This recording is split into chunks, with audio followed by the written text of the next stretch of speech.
Hey everyone, Boartato here. Welcome to part 2 of my video guide. We're going to be talking about movement, sound, and other things you might not know about the terrain in the Black Zone that can really impact your daily life.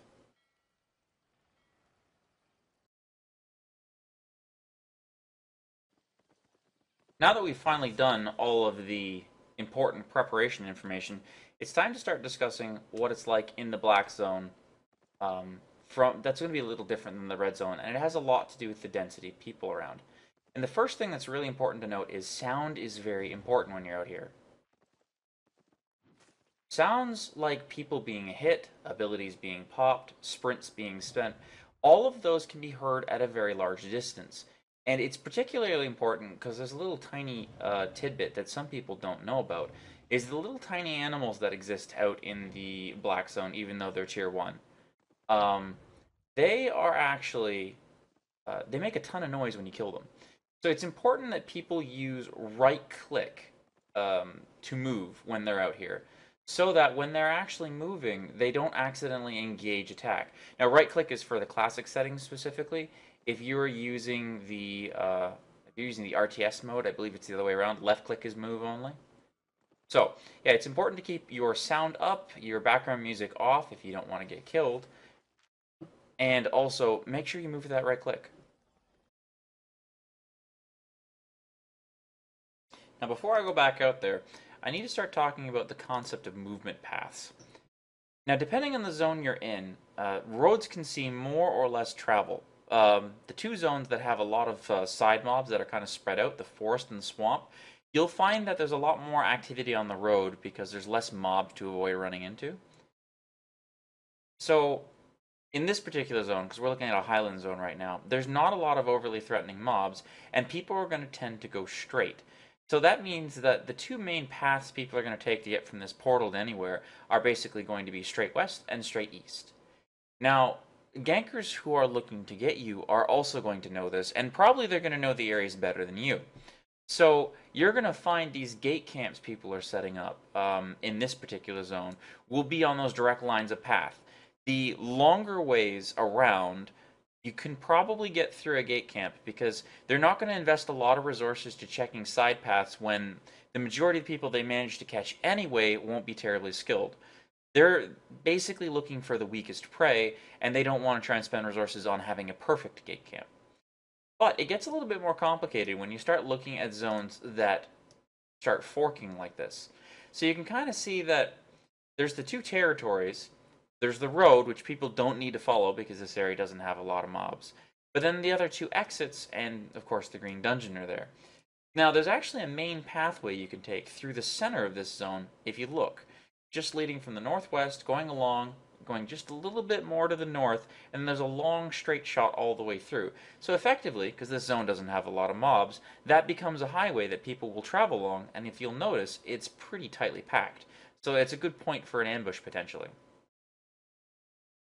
Right, now once we actually go in, there's a couple other terrain features that are important to understand and know about. So I'm just going to take you through them, assuming I don't get murdered, because this area is really hot right now. So I'm going to be using the map a lot as I travel, and that's just a quick little M toggle to double check where I'm going. If I walk into a dead end, I am going to die, and it's going to be my fault.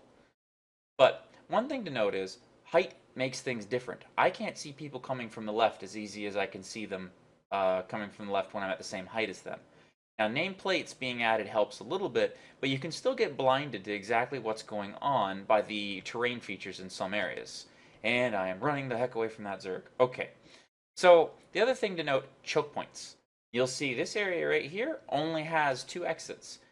PvPers that are chasing and coordinated can cut me off from where I'm running if I'm trying to run into a choke point like that. They can use height advantage to their help, and that adds the danger to this zone that isn't very much held in. Like that adds a height danger that's unusual in most of the other zones. The other ones that are particularly bad for this that I've noticed are probably going to be the desert. Mountain Zone also has it a bit, but I don't think it's quite as bad as either the desert or the highlands. Now, of course, there's also different mixtures of mob aggro and all other kinds of things that people can use, and understanding the type of zone you're going into is pretty useful.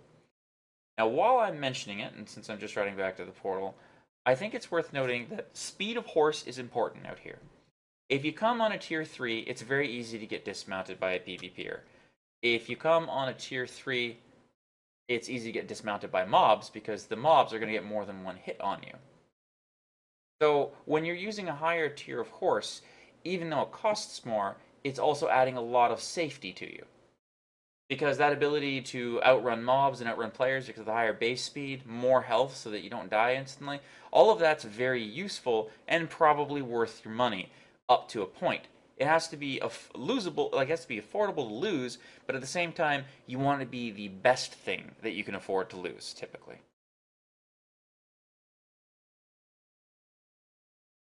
So now that we're back in the Black Zone, in an area that is a little bit friendlier for my particular alliance, it's time to talk about the concept of chasing people and being chased. And that has to do with running the straightest line you can without running into mobs. That is. Forest Zone has a lot of spread out creatures that you kind of have to avoid.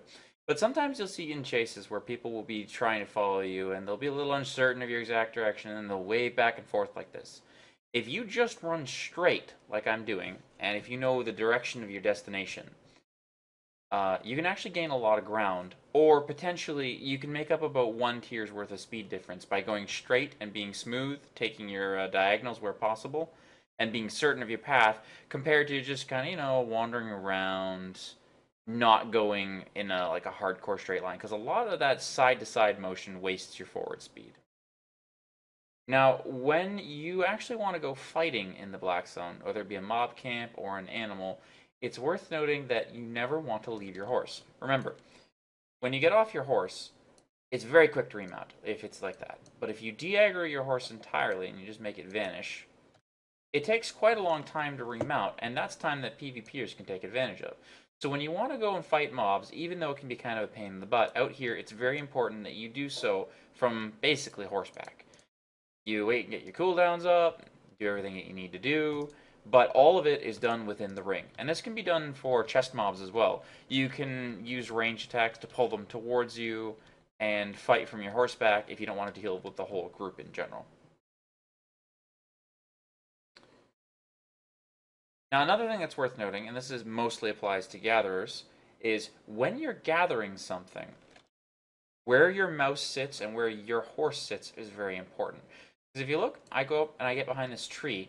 A lot of the tree is actually blocking my horse. And depending on the exact angle I get it, it can be quite problematic. And sometimes you actually have to cut down the resource node entirely. So one thing that you should probably do is behind large things like later game trees and everything, you should try and approach from the side so that it's always clear to get to your horse.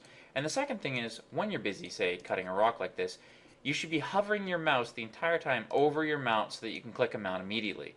If a PvPer manages to get underneath your mount, you'll accidentally click him to initiate an auto attack, and poof, you're demounted.